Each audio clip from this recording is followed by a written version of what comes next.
আজকে আমরা আলোচনা করব সফটওয়্যার ডেভেলপমেন্ট লাইফ সাইকেলের মেইনটেনেন্স নিয়ে। SDLC ফেজগুলো আমরা জানি। ফার্স্টের ফেজ হলো প্ল্যানিং, যেখানে কমিউনিকেশন এন্ড রিকোয়ারমেন্ট গ্যাদারিং হয়। সেকেন্ড ফেজ হলো অ্যানালাইসিস, যেখানে feasibility studies and system analysis হয়। থার্ড ফেজ ডিজাইন, যেখানে সফটওয়্যার ডিজাইন হয়।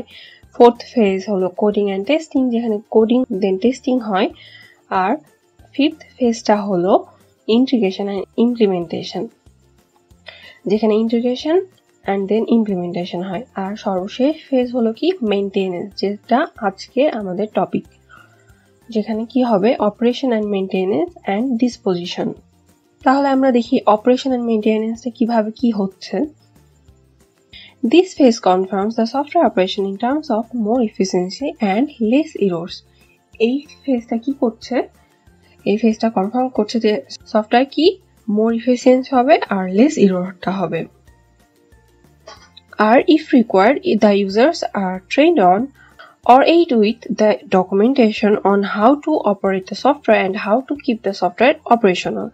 তাহলে আর কি হচ্ছে, যদি দরকার হয় তাহলে আমাদের ক্লায়েন্টের যে ইউজাররা আছে তাদের কি করা হয়, ট্রেন করা হয় বা ডকুমেন্টেশন দেওয়া হয় যে কিভাবে তারা এই সফটওয়্যারটাকে চালাবে বা কিভাবে এই সফটওয়্যারটা চলবে, কিভাবে তারা সেই সফটওয়্যারটা নিয়ে কাজ করবে, সেগুলো তাদেরকে শেখানো হয় বা ডকুমেন্টেশন দেওয়া হয়। The software is maintained timely by updating the code according to the changes taking place in user and environment or technology. ইউজারের পরিবেশ বা টেকনোলজির উপর ডিপেন্ড করে সফটওয়্যার কি করা হয়, মেইনটেইন করা হয়। সেটার কি করা হয়, চেঞ্জ নিয়ে আসা হয়, আপডেট করা হয়। সময়ের সাথে সাথে সফটওয়্যারটাকে কি করা হয়, আপডেট করার মাধ্যমে মেইনটেইন করা হয় সব সময়। This phase may face challenges from hidden bugs and real-world undefined problems. এই ফেজে আসলে এমন অনেক ধরনের হিডেন বাগস বা প্রবলেম ফেস করতে হয়, সেগুলোকে কি করতে হয়, মেইনটেইন করাই হলো এই ফেজের কাজ। Disposition.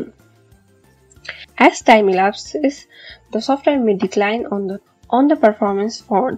It may go completely obsolete or may need intense upgradation. Hence, a processing need to eliminate a major portion of the system errors. এমন হয় কি যে সময়ের সাথে সাথে সফটওয়্যার কি অনেক কাজ করতে সমস্যা হয়ে যায় সফটওয়্যারটা, তখন কি করতে হয়, সফটওয়্যার আপগ্রেডের দরকার হয়। তখন অনেক কিছু বাদ দেওয়ার বা অনেক কিছু নতুন ইনক্লুড করার দরকার হয় সফটওয়্যারের মধ্যে। The disposition activities ensure the orderly termination of the system and preserve the vital information about the system so that some or all of the information may be reactivated in the future if necessary. Disposition অ্যাক্টিভিটিসটা কি করছে, ensure করছে যে ফিউচারে যদি দরকার হয় সেই জন্য কি করে এরা হচ্ছে অর্ডারলি টার্মিনেট করে, সিস্টেমের যে ভাইটাল ইনফরমেশনগুলো আছে সেগুলো কি করে, প্রিজার্ভ করে, যেন যদি দরকার হয় ইনফরমেশনগুলো ফিউচারে যদি দরকার হয় তাহলে তারা যেন সেটা রিঅ্যাক্টিভেট করতে পারে। This phase includes archiving data and required software components, closing down the system, planning disposition activity, and terminating system at appropriate end of system time. এই ফেজটা কি ইনক্লুড করছে, archiving data, required software components, closing down the system, planning disposition activity, terminating the system at the appropriate end of system time. তো এই ছিল আজকের মতো। Thank you for watching this video.